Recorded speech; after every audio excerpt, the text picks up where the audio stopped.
ये इधर देखो। हाँ, तो मैं क्या कह रहा था, देखो गाइस, मैं आपको आज निष्पक्षता के बारे में बताऊंगा। निष्पक्षता यानी कि इम्पार्शियलिटी, किसी के पक्ष में नहीं रहना।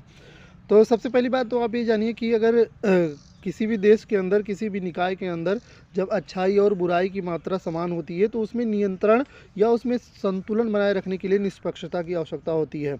लेकिन जब किसी एक विशेष स्तर को पार करके बुराई या अच्छाई पार कर जाती है, तब उसमें अगर कोई भी किसी भी देश के अंदर में मान लीजिए बुराई जो है अच्छाई को बीट करके, पार करके बहुत ज़्यादा उसकी मात्रा हो गई है, तो इस समय अगर आप इम्पार्शलिटी या निष्पक्षता की अगर अपेक्षा किसी से करते हैं तो आप बिल्कुल बेवकूफ़ हैं, मूर्ख हैं। क्योंकि आपको इतना दिमाग लगाना चाहिए कि अगर किसी भी देश के अंदर में किसी नीचता की हद जो है वो पार हो रही है, यानी कि बुराई की हद पार हो रही है, और अगर कोई आकर आपको किसी अच्छे चीज़ के बारे में या अच्छे व्यक्ति के बारे में आपको बताता है, लेकिन फिर भी आपको लगता है कि ये व्यक्ति जो है बायस है, किसी के पक्ष में गिर रहा है, तो क्यों ना गिरे, ये बताइए मुझे। क्या निष्पक्षता का मतलब यही होता है कि आप किसी भी स्तर पर रहें और अगर उसमें बुराई की मात्रा ज़्यादा है तो बुराई की मात्रा को आप उतने ही बने रहने दें? निष्पक्षता का मतलब क्या होता है कि अगर कोई भी काम हो रहा है तो उसमें संतुलन बनाया जा सके। संतुलन बनाने का मतलब है सिटिंग ऑन द फेंस। मतलब अगर आप किसी चार दीवारी पर बैठे रहते हैं तो आप ना तो इधर जा पाएंगे ना तो उधर जा पाएंगे।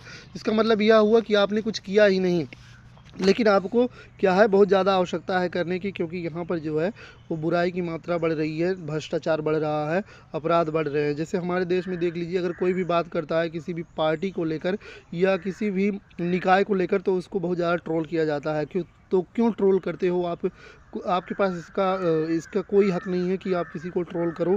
अगर कोई व्यक्ति सही पक्ष में जा रहा है, कोई आकर आपको बता रहा है कि ये वाला चीज़ जो है वो हमारे देश के लिए सही है, आपको किसी एक पार्टी जैसे बीजेपी या कांग्रेस हो गया या कोई और पार्टी हो गई तो उसको लेकर आपको बिल्कुल नहीं चलना चाहिए। आपको यह देखना चाहिए कि हमारे देश में किस चीज़ की ज़्यादा कमी हो रही है, उस चीज़ को पूर्ति करने के लिए आपको बायस ज़रूर होना चाहिए। आपको अगर हमारे देश में भ्रष्टाचार ज़्यादा है तो हमें अच्छाई वाली चीज़ों को, भ्रष्टाचार खत्म करने वाली चीज़ों के प्रति बिल्कुल बायस होना चाहिए।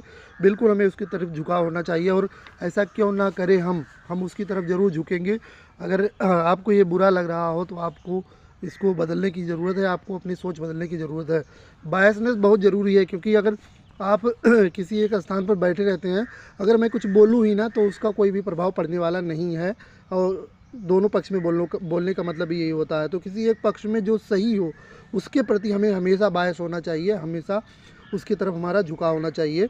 इसमें कोई भी हानि नहीं है और ये कोई दिमाग ख़राब करने वाली बात नहीं है, ठीक है।